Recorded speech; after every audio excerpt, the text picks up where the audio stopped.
How's it going, guys? Working on a receiver today, stereo receiver. It is a 1987 realistic 2280. I have two other receivers, more powerful than this by them, same year, 1987, of the STA 2600 100 watt per channel version. This is a 50 watt per channel version here, and has a lot of the same electronics and stuff inside of it as far as the front display. But this one here has an extra feature of this stereo expander. Kind of lights up right here. And I just wanted to play around with it, just kind of curious. And I found this on eBay. And it said that they tested it and it worked. And then I got it, and it's not working on one side. This channel right here is not working, and first time I plugged it in, it didn't work.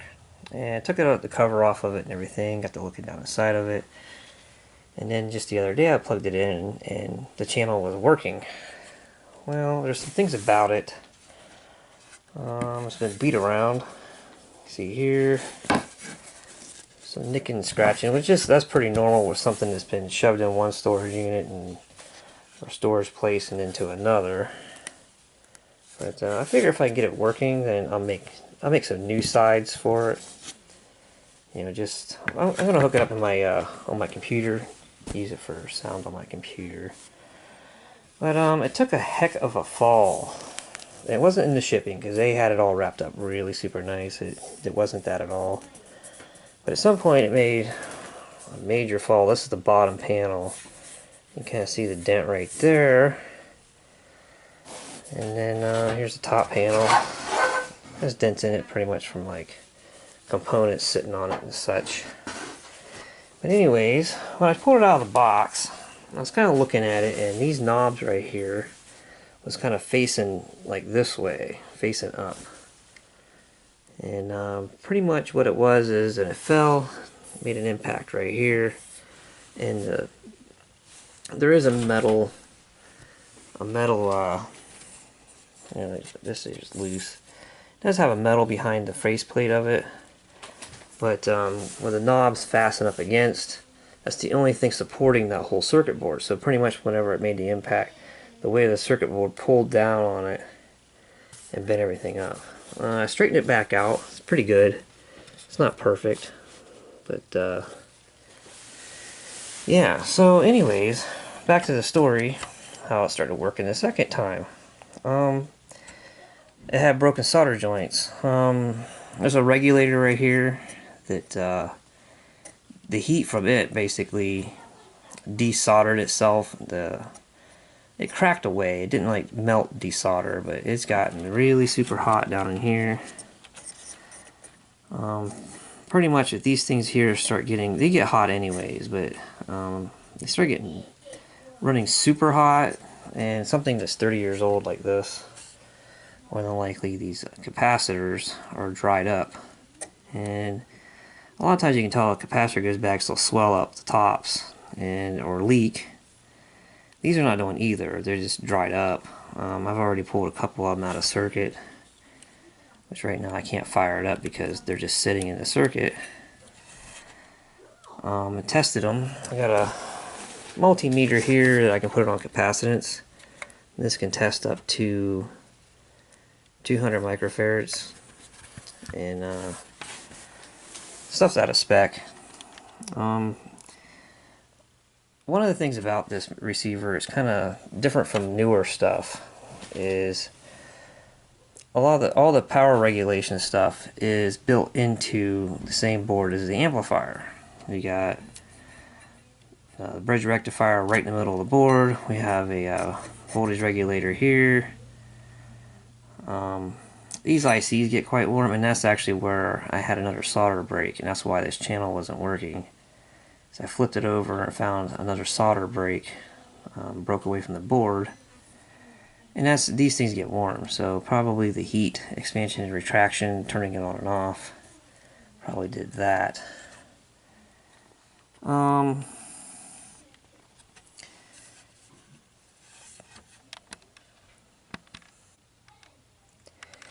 So anyway, we got all kinds of resistors down in here that get super hot.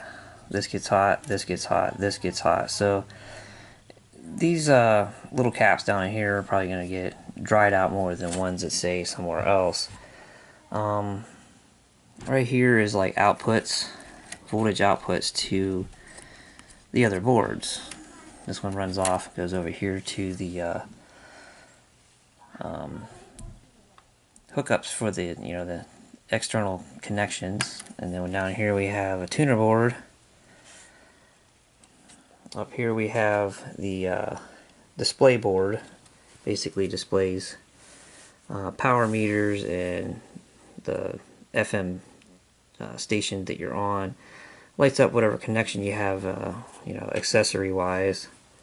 And there's a board underneath this one that does the equalizer settings.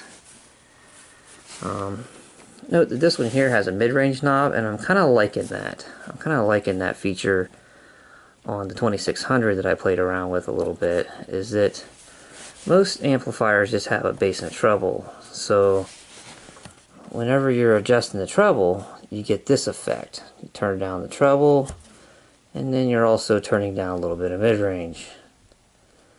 Or you turn up or down the bass, you're also adjusting a little bit of the mid-range. Whereas here, I haven't really had a reason to really mess with the mid-range, just leave it in the middle. But when I adjust this, I'm not affecting any potential on this, if you get what I'm saying. But I'm kind of liking that feature on these. It's pretty much the it works, but I want to make it so that it continues to work, because pretty much these capacitors dry out and you start getting dirty current going to ICs and little transistors and such, and it'll burn them out, and then that's just a chain effect to affecting one of your major transistors, for your power output. And that's just gonna, you just have a chain effect of stuff burning out in it. Right now nothing's burned out, but replacing, I think there's 6 or so, 7 caps on each channel. And then I thought about trying to put a little bit bigger of a heatsink on this guy, or maybe putting a fan in here. I really wish that they would put fans in receivers. I mean, they should have them, because all this heat builds up in here, and it's just not, if you cranking the crap out of it, it can burn up from the heat, but just using it every day and that heat building up, even if it was just slow moving, and maybe as you turn the volume up, this fan would pick up speed to where you're not going to hear it. It's not going to bother you to hear it. I think that's the biggest issue with why they don't put fans in, is that the noise that it would make. But anyways, we're going to recap this thing, and we'll hook it up and see how else it plays. And I got some music I downloaded that I should be able to play on YouTube without getting hacked for it, so yeah. Alright guys, replaced some components in here. Replaced all the caps on this side, and I was able to replace most of them over here except for a couple. I didn't have them in my supply. And I also replaced the heatsink on this regulator, and I checked it off camera, and it was running about 220 degrees, and I looked that little part up, and it's supposed to run a maximum of 180. So we are now at running at 140. So it doesn't matter if you have the volume up or down. It does get a little warmer, about 5 or 6 degrees warmer when you turn the tuner on. But here's all the here's the capacitors that I replaced. Now this is just the amplifier board, and some power regulation on the board. A couple of these caps have something to do with this here voltage regulator. This is the old heatsink from it. It has a lot more heatsink. This heatsink here came out of a computer power supply. Took it out to the shed and cut it in half to make it smaller to fit in here, and the old one soldered into the board, and this one here actually has screws going into the bottom of it. So I had to drill the board out, but everything's all good. There's nothing, no contacts or anything like that close to it. There is one, but it's insulated. I don't know if you can see down in there. That resistor leg has a little insulator around it though. Even if the insulator wasn't there, I don't think it'd hit it. So, I got some music.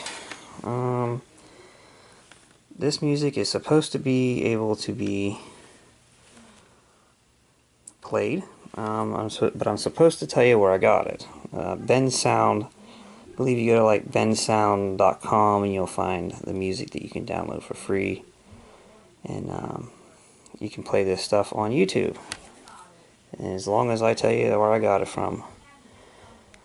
So, it's not the greatest stuff, but you know, it's free music that you can play.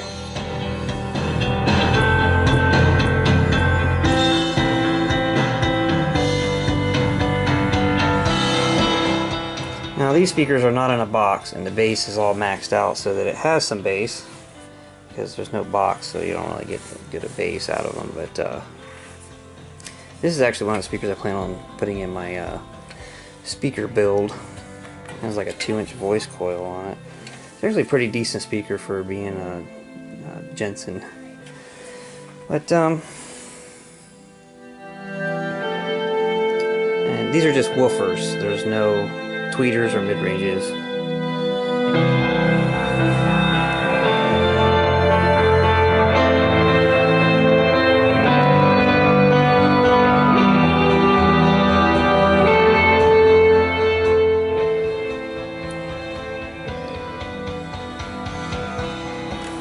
Let's see what else we got here.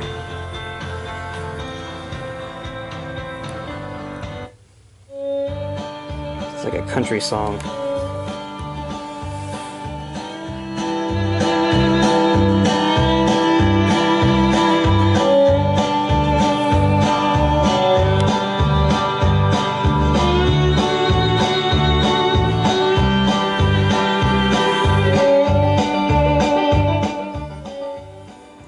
The tuner on this thing,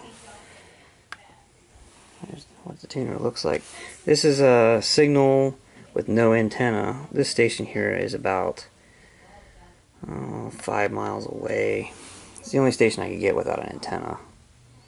We transfer your cherished memories to DVD or thumb drive and send them back to you in digital form, ready to watch, share, and relive. And for a limited time, go to legacybox.com/try-now to get a 40%. Oh yeah, the expander thing is to go back to the MP3.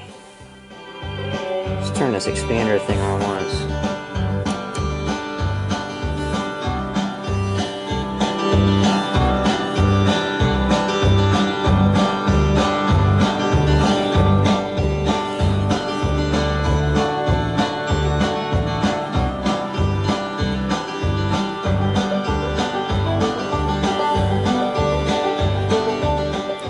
Not very responsive because there's no mid-range or tweeters, but it seems like it adds like a certain amount of an echo.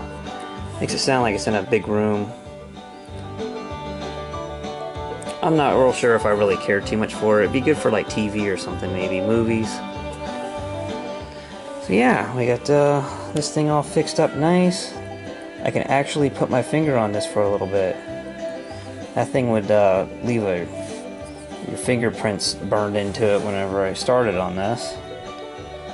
So, well, there'll be a part 2 to this, and pretty much probably I'll fix up the sides, make some new sides for it, and fix up the top. It's all bent up, maybe paint it. But I'll catch you guys later.